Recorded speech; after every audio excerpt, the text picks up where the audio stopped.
Alright, we're gonna be... Alright, guys, so we're gonna be, why did Zero go? Alright, we're gonna be reading the Hunger Games. I've been lacking, but I think, sometimes you just gotta shut up and do it. If you ever wanna get something done, you just gotta shut up and do it.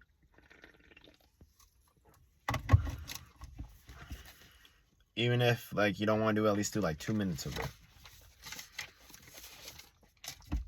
We're gonna do 25 minutes. On chapter 3. So basically, I'm reading to improve my speaking articulation. I seen Kai Cenat do it. I had a bunch of books, and I wanted to read, but with this so dopamine addicted world where there's just so much, everything is short form content, clip farming, so very shock value, entertainment, look, and it's really hard. So this is a way to build discipline. The moment the anthem ends, we are taken into the custody. I don't mean we're handcuffed or anything, but a group of peacekeepers matches us through in the front doors of the Justice Building. Maybe tributes have tried to escape in the past. I've never seen that happen, though. Once inside, I'm conducted to a room, left alone. It's the richest place I've ever seen, or ever been. With thick, deep carpets and a velvet couch and chairs.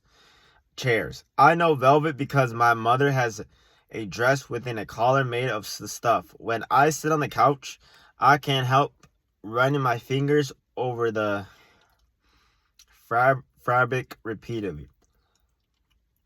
It helps to calm me as I try to prepare for the next hour. The time allotted for the tributes to say goodbye to their loved ones. I cannot afford to get upset, to leave the room with a puffy eyes and a red nose. Crying is not an option. There will be more cameras. At the train station, my sisters and my mothers come first. I reach out to Prim, and she climbs on my lap, her arms around my neck, heads on my shoulders, just like she did when she was a toddler. My mother sits beside me and wraps her arms around us. For a few moments, we say nothing. Then I start telling them all the things they must remember. Now that I will, not to be there to do for them. Prim is not taking any thesaurus. They can get by if. No, I have to. Next time I'm gonna get a notepad and write the words that I don't know.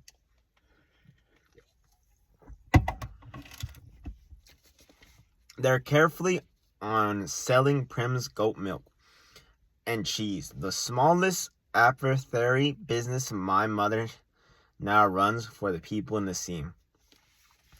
Gail will get her herbs. She doesn't grow herself, but she must be very careful to describe them because he's not as familiar with them. He'll also bring them game. He and I made a pact about this year or so age, and will probably not ask for a compensation, but they should and thank him. With some kind of trade, like milk or medicine, I don't bother suggesting Prim learn to hunt. I tried to teach her a couple of times, and it was disastrous. The words terrified her, and whenever I shot something, she'd get teary and talk about how we might be able to heal if we got it. Home soon enough, but she makes out well with her goat, so I concentrate on that. When I'm done with instructions about fuel and trading and staying in the school, I turn my mother and grip her arms. Listen to me. Are you listening to me? She nods, alarmed by my intensity. She must know what's coming. You can't leave again, I say. My mother's eyes find the floor. I know I won't. I couldn't help what? Well, you have to help in this time. You can't clock out and leave Prim on her own. There's not me or no one to keep you both alive. It doesn't matter what happens. Whatever you see on the screen, you have to promise me you'll fight through it. My voice has risen to a scout and it is all anger. All the fear I felt, abandonment. She pulls her arm from the group, moved to an anger himself. Now, I was ill. I could have treated myself if I had the medicine I have now. That part about her being ill might be true. I've seen her bring back people suffering from immobilizing sadness since. Perhaps it's a sickness, but once we can afford, then take it. And take care of her. I say, I'll be all right, Katniss, says Prim, clasping my face in her hands. But you have to take care of too. You have to take care too. You're so fast and brave. Maybe you can win. I can't win. Prim must know that in her heart. The conversation will be far beyond my abilities. Kids from wealthier districts where winning is a huge honor, who've been trained their whole lives for this. Boys who are 2-3 times my size. Girls who know 20 different ways to kill you with a knife. Or there will be people like me to weed out before the real fun begins. Maybe, I say, because I can hardly tell my mother to carry on if I've already given up myself. Besides, it isn't in my nature to go draw without a fight. Even when things seem insurmountable.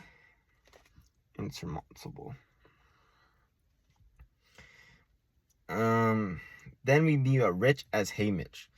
I don't care if we're rich. I just want to come home. You will try, won't you? Really, really try, asked Prim. Really, really try. I swear it. I say, and I know because of Prim, I'll have to. And then the peacekeeper is at the door, signaling our time is up. We're all hugging me. Another so hard. It hurts, and all I'm saying, I love you. I love you both. And they're saying it back. Then the peacekeeper orders them out and the door closes. I bury my head in one of the velvet pillows, as if they can block the whole thing out. Someone else enters the room, and when I look up, I'm surprised to see us in the baker. Peeta Metcalf's father. I can't believe he's come to visit me. After all, I'll be trying to kill his son soon, but we don't know each other. After a bit, knows Prim even better. When she sells her goat, Cheese, and the hob, she puts 2 of them aside from him, and he gives her a generous amount of bread in return. We always wait to trade with him when his witch of a wife isn't round because he's so much nicer. I feel certain he would never have hit his son the way he did over the burnt bread. But why has he come to see me? The baker sits awkwardly on the edge of one of the plush chains.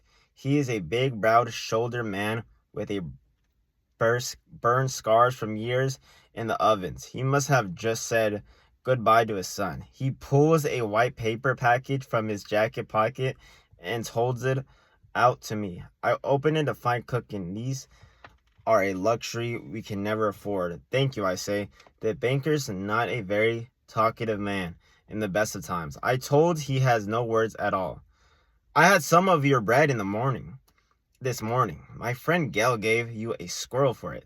He nods, as if remembering the squirt. Now you're the best trade, I say. He shrugs as if it couldn't possibly matter. Then I can't think of anything else. So we sit in silence until a peacekeeper summons him. He rises and coughs to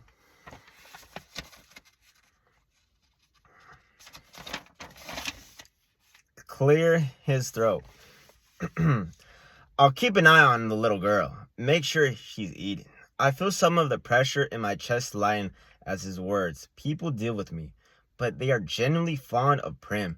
Maybe there will be enough fondness to keep her alive. Next guest is almost unexpected. Madge walks straight to me. She is not weeping or envious. Instead, there's an urgency about her tone that surprises me. They let you wear one thing from a district in the arena, one thing to remind you of home. Will you wear this? She holds out a circus gold pin that was on her dress earlier. I hadn't paid much attention to it before, but now I seen it. It's small bird in flight. You're mine, I say. You're a pin, I say, wearing a token from a district about the last thing on my mind. Here, I'll put on your dress, all right? Madge doesn't wait for an answer. She just leans in and fixes the bird to my stress. Promise me you will ever into an arena, Katniss. She'll ask, promise, yes, I say, cookies I pin. I'm getting all this kinds of grift. Today, Madge helps me give me one more.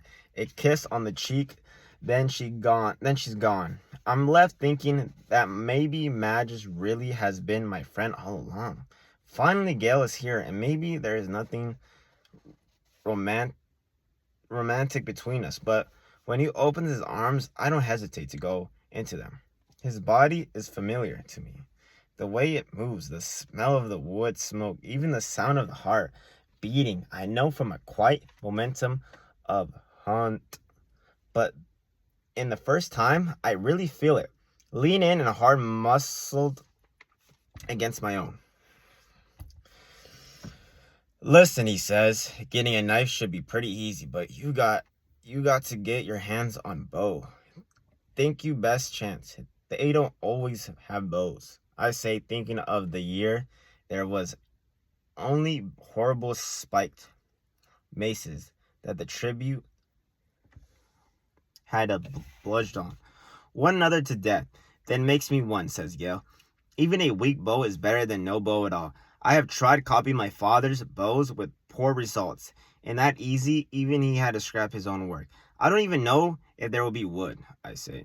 Another year, they toss everybody into a landscape of nothing but boulders, sand, scuffy bushes. I particularly hated this year.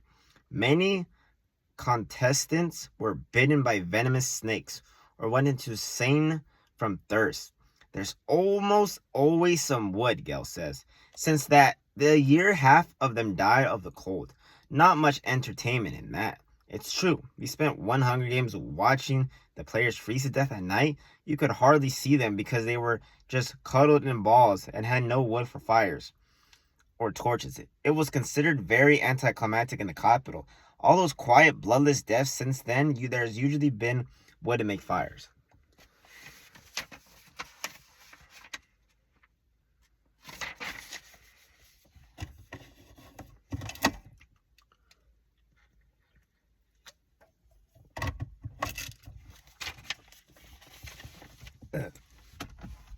Yes, there's usually some, I say. Katniss is just hunting the best hunter I know, says Gale. It's not just hunting, they're armed. They think, I say. So do you, and you have more practice, real practice, he says. You know how to kill, not people, I say. How different can it be? Really, says Geb grimly. The awful thing is that if I can forget they're people, it will not different at all. Let me say that again. The awful thing is that if I can forget their people, it will be no different at all. Their peacekeepers are back too soon, and Gale asks for more time, but they're taking him away, and I start no panic. Don't let them starve. I cry out, clinging onto his hand. I won't, I won't, Catherine remembers. He says, and they yank me up apart and also slam the door. I'll never know what it was he wanted from me or wanted me to remember. It's a short ride from the Justice Building to the train station. I've never been in a car before, rarely even ridden in wagons. In the scene we travel on foot, I've been right not to cry. The station is swarming with reporters with their intellect cameras trained directly on my face, but I had a lot of practice of wiping my face clean of emotions. I do this now. I catch a glimpse of myself on the television screen on the wall that's airing my arrival line. I feel gratified that I appear almost bored. Petamlark, on the other hand, has obviously been crying and, interestingly enough, does not seem to be trying to cover it up. I immediately wonder if this will be his strategy in the games, to appear weak and frightened, to reassure the other tributes that he is no competition at all, and then come out fighting. This worked well for a girl. Johnson Manson from District 7 is a few years back. She seemed like a sniveling, cowardly fool that no one bothered about her until there were only a handful of contestants left. It turned out she could kill viciously. Pretty clever the way she played it. But this seems an odd strategy from Peta Melark, because he's a baker's son. All those years of having enough to eat, hauling bread trays around, have made him broad-shouldered and strong. It would take a lot of weeping to convince anyone to overlook him. We have to stand for a few minutes in the doorway of the train while the cameras globe up our images, and then we're allowed inside, and the doors close mercilessly behind us. The trains begin to move at once. The speed instantly takes my breath away. Of course, I've never been in a train, as travel between the district is for hidden, except for officially sanctioned duties. For us, that's mainly transporting coal, but this is no ordinary coal train. It's one of the high-speed capital models of the average 250 miles per hour. Our journey to the capital will take less than a day. In school, they tell us the capital was built in a place once the Rockies. District 12 was in region known as the Appalachia. Even hundreds of years ago, they mined coal here, which is why our mines have to dig so deep. Somehow it always comes back to school. Besides basic reading and math is most of us instructions in.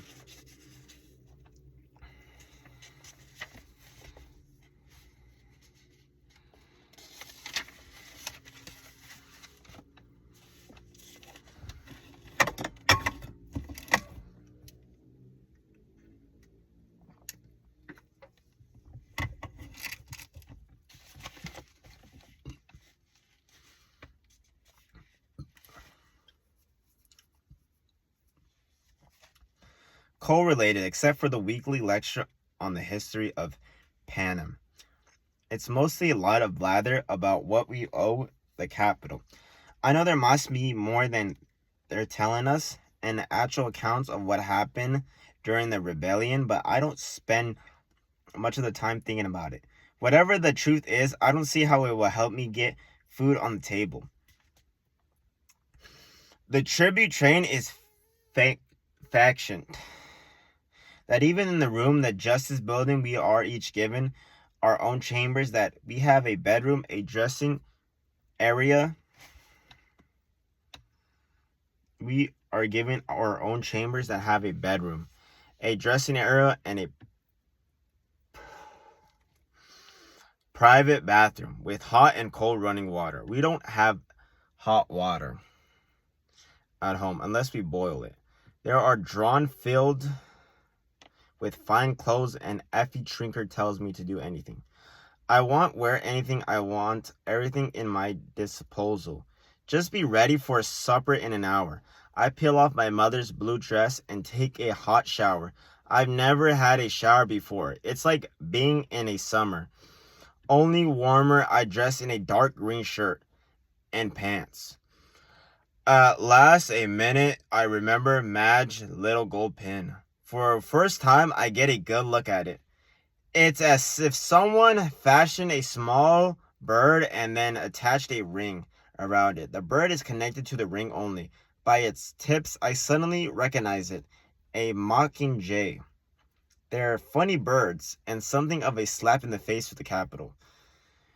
During the rebellion, the capital bred a series of genetically altered animals as weapons. The common term for them was mentions or mutants or something mutts for short.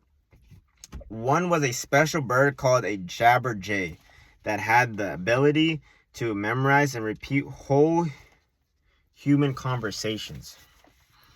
They were Homing birds, exclusively male, they were released into regions where the capital enemies were known to be hiding. After the birds gathered words, they'll fly back to centers to be recorded. It took people a while to realize what was going on. It districts how private conversations were being transmitted. Then, of course, the rebellions fed the capital endless lies, and the joke was on it. So the centers were shut down, and the birds were abandoned to die off in the wild. Only they didn't die off. Instead, Jabberjays matted, with female mockingbirds creating a whole new species that couldn't replicate both birds' whistles and human melodies. They had less ability to initiate words, but would still mimic a range of human vocal sounds, from a childish high-pitched warble to a moan to a man's deep tones. And they could recreate songs, now just a few notes, but whole songs with multiple verses. If you had the patience to sing them, and if they liked your voice, my father was particularly fond of the mockingjays. When we were hunting, he would whistle or sing complicated songs to them, and after a polite pause, they always sing back. Not everyone is treated with such respect, but when even my father sang, all the birds in the area would fall silent and listen. His voice was the beautiful, high and clear, and so filled with life, it made me want to laugh and cry at the same time. I could never bring myself to continue the practice after he was gone. Still, there's something comforting about the little bird. It's like having a piece to my father.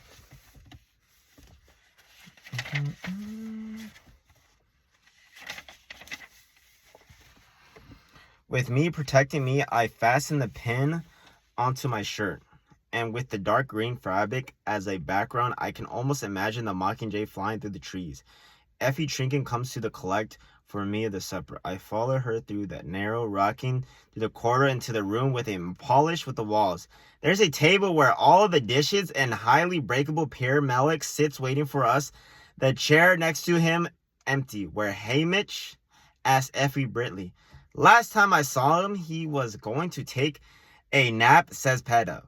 Well, it's been an exhausting day, says Effie. I think she's relieved by the Hamish absence. Who can blame her? The summer comes in courses. A thick carrot soup, green salad, lap chops, mashed potatoes, cheese, a fruit chocolate cake. Through the meal, Effie Trinket keeps reminding us to save the spot because there's more to come. But I'm stuffing myself because I never had enough food like this. So good and so much because probably the thing I can do between now and the games and put in a few pounds. At least you two have a decent manners, says Effie. We're finishing the main, the pair last year. Everything in their hands like a couple of savages. It comes completely upset by my digestion. The pair last year were two kids from the seam who never, not one day of their lives, had enough to eat. And when they did have food, table manners were surely the last thing on their minds. Pedo's baker's son, my mother taught me to eat properly, so yes, I can handle a fork and a knife. But Effie Trinket's comment, so I make a point of eating the rest of my meal with my fingers. Then I will wipe my hands to the tablecloth. This makes her purse her lips tightly together. Now that meal's over, I'm fighting to keep the food down.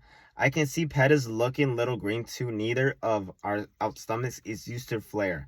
But if I can hold down greasy, say, concoction of mice meat, make entrails and the tree bark, and a winter especially, I'm determined to hang on to this. We go on another compartment to watch the recap of the reapings across Panama. They try to stagger them throughout the day to a person could conceivably watch the whole thing, but when people in the capital could really do that, since none of them have to attend reaping themselves. One by one, we see the other reapings, the names called, the volunteers stepping forward, or more often not. We examine the faces of the kinds who will be our competition. A few stand out in my mind.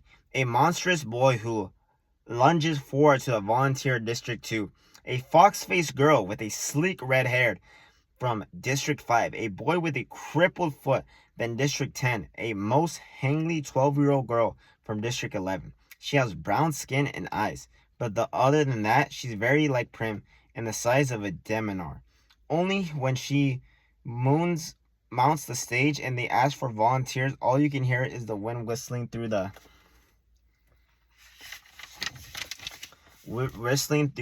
discrepant buildings around her. There's no one willing to take her place. Last of all, they show District 12, Prim being called and me running forward to volunteer. You can't miss the desperation in my voice. I shove Prim behind me as if I'm afraid no one will hear.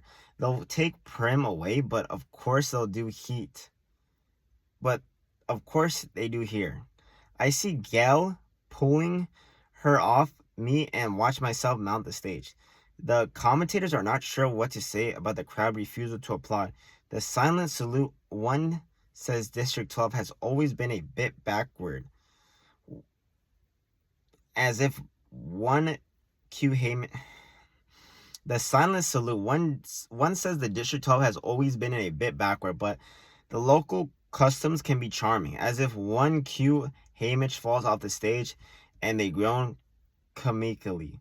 Petta's name is John and he's quietly taking his place. We've shaken hands. They cut to the anthem again and the program's ends. Effie Trinket is disgruntled about the state her wig was in. Your mentor has a lot to learn about the presentation, a lot televised. Oh, Mates unexpectedly laugh. He was drunk, says Petta. He's drunk every year, every day, I add. I can't help smirking a little bit. Effie Trinket makes it sound like Hamish just has somewhat rough manners that could be corrected with a few tips from her. Yes, Hissy, Effie Trinket, how odd you two find it, assuming you know Mentor is your last time to the world in those games. The one who advises you lines up your sponsors and dictates the presentation of any gift. Hamish, can we be the difference between your life and your death? Just then, Hamish staggers into a compartment. I missed supper, he says in a slurred voice. Then he vomits all over the expensive garment and falls in the mess. So laugh away, says Effie Trinket. She hops in her pointy shoes around her vomit and flees the room. Chapter 4. Holy shit. On page like 50 already. But yeah, next time I bring a notepad so I can expand my vocabulary. But I said I was gonna finish like because I have the whole Hunger Games trilogy. I finished this book my freshman year. I think it was freshman year. Yeah, freshman year. When they were talking about how like the other districts, they're not volunteers, but they're other contestants, and how there was another girl that looked just like Prim, but nobody volunteered. I was like, holy shit, I remember reading that. But it's crazy. But I don't know, I'm gonna make a yearly update about how the benefits of reading books go. I don't know, I want to read like a big book.